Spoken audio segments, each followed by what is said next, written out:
again. I'm Julie from Shenandoah Shabby, and I am doing my next video in my series of how I paint a dresser from beginning to end. So the last video, I was doing the second coat of the graphite on the top. This is Annie Sloan Graphite. I wasn't sure if I was going to do a third coat, but I went ahead and did it. It just gave it a little bit better coverage and made it a little bit of a deeper color, which I thought was nice. And now I'm much happier with it. So next up is going to be distressing it and clear waxing it. So first, what I'm going to do, actually, is I sometimes do this and I sometimes don't. It just depends on sort of how I want the piece to feel in the end. But I'm going to take a little bit of 400 grit sandpaper and run it ever so lightly on the top of this to make it a little bit smoother. I don't want to create scratch marks or anything. I don't want to be going back and forth. I'm literally going to be going almost as soft as I can across the top. It will leave a little bit of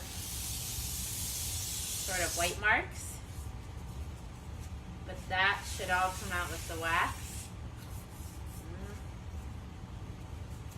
That one left a little bit darker than I like. We shall see. And so I just go ever so lightly across.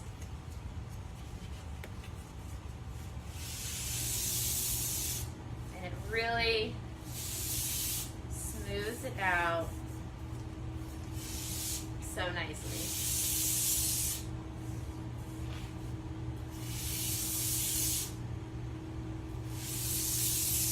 Try to be careful not to do the arched.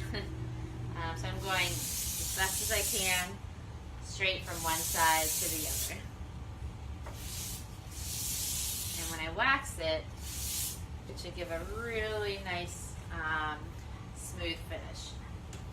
Okay, the next thing I'm going to do is distress the edges just a little bit. I'll probably distress when I do the bottom around the edges. When I do that in the pure white, I will distress that more than this. With graphite, you're not going to see the distressing come through all that much, but you'll see it a little bit. I just wanted to sort of peek through. I want that natural wood to peek through just a little bit. So I'm going to take, right now I have a 220 grit sandpaper. We'll see how that works. Occasionally I'll do 150, we'll see. This 220 is a little bit worn down. So, let's see if I'm happy with this or not.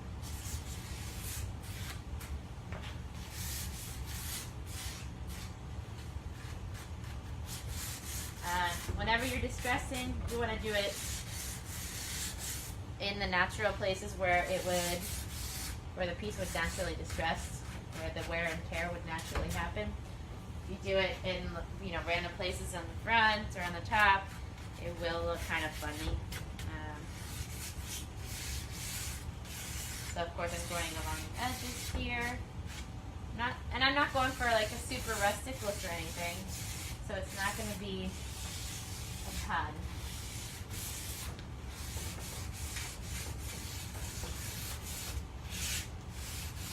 This will just help bring out the detail a little.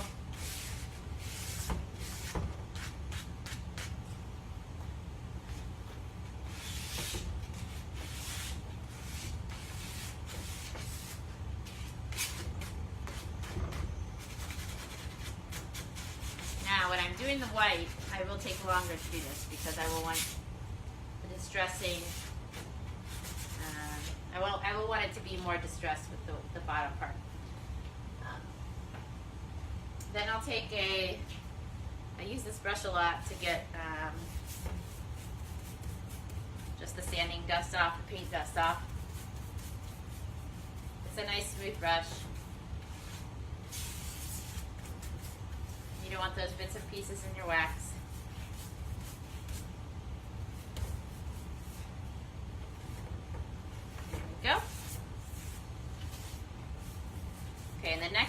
is going to be the clear wax. Clear wax, it took me a while to really get the hang of it. A few sort of tips and tricks helped out. I do wear gloves with this part as well. I don't like the wax if I don't, and I've done it before, if I don't wear gloves, it really will dry out my hands. So, what I generally do, I used to put clear wax on a paper plate and use it from there, which is totally fine, and you can do that. But I now have empty cans of clear wax. So what I do now is I will scoop some of the clear wax out of my, my good can of wax, and I will put it into my empty can. Here we go. That way, I don't use it all at that moment. I can put the lid on and use it again later.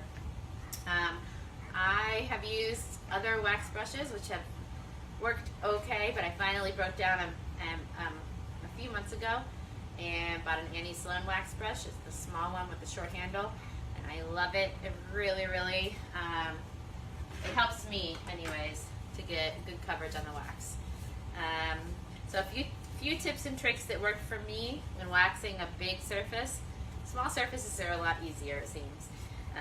But I will work quickly, and I will work in big sections. So I would work, this probably I'll do in maybe 2 or 3 different long sections all the way across.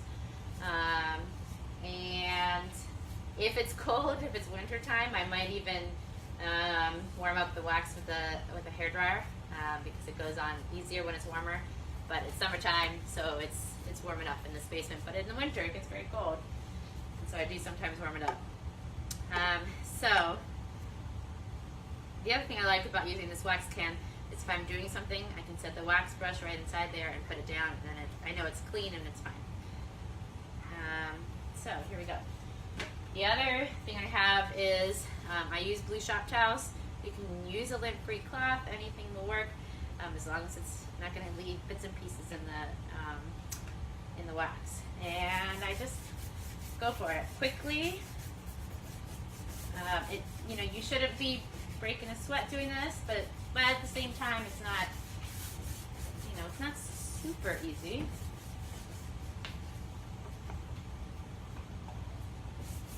You don't want to get too much on your brush that it is caking on, but don't be shy either.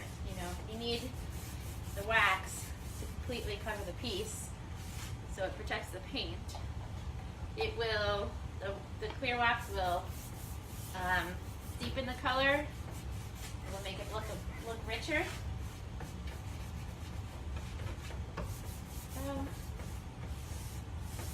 And I do generally go with the grain, depending on the look I'm going for.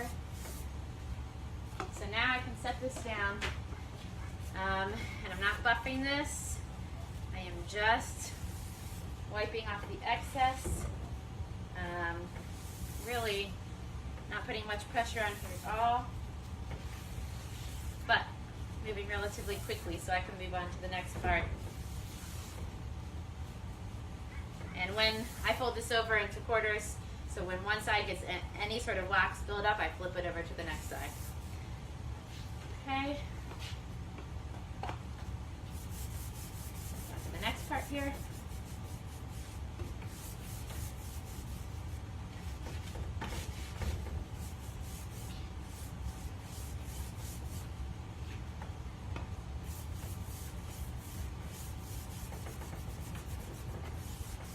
Can kind of go in different directions to massage the wax into the paint. Just, I find it nice is that as long as that works fine as long as you don't spend too long doing that, and at the end you're doing the big long strokes with the wood grain.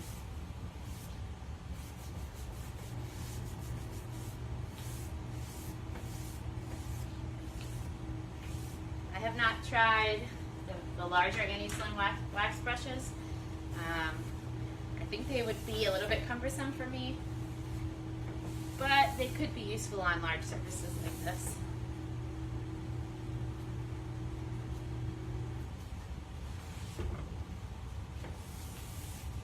Again, I just kind of go back and forth until it doesn't drag at all.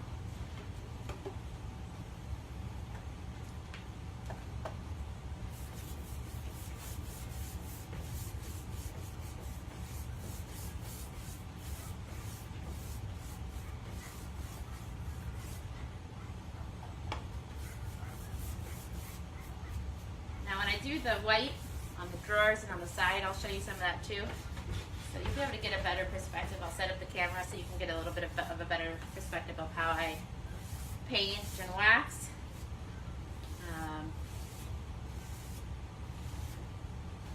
Hopefully this is helpful as well. Again, I'm really not putting pressure on. I'm just, you know, trying to get that excess wax off, and I'm not buffing. If you find that you are, well, buffing is something that I will do 12 or 24 hours later, after the wax is dried.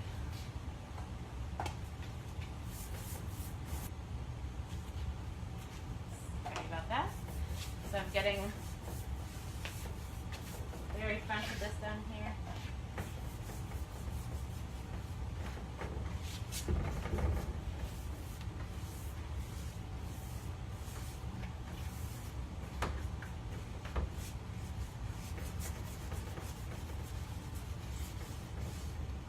Hopefully you can see some of this, that the clear wax really does make the color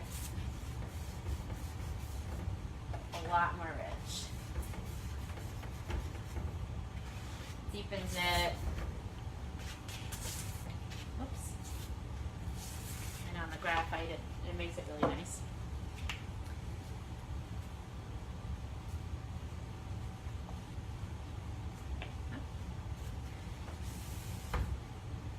Taking the excess off. Again, as soon as you get any sort of buildup of wax on your shop towel, flip it on over, use the next side.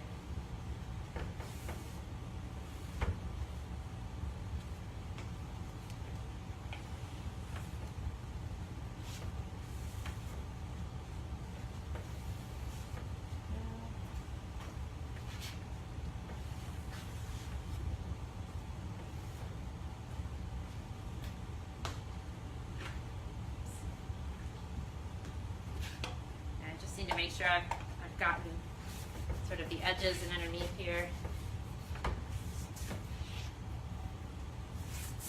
So this is my first coat of wax, and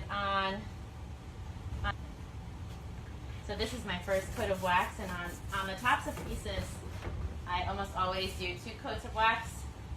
It evens out the color a little bit,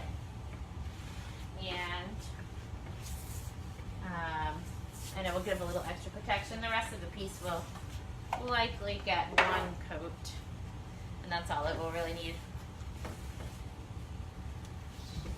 Just wiping this off.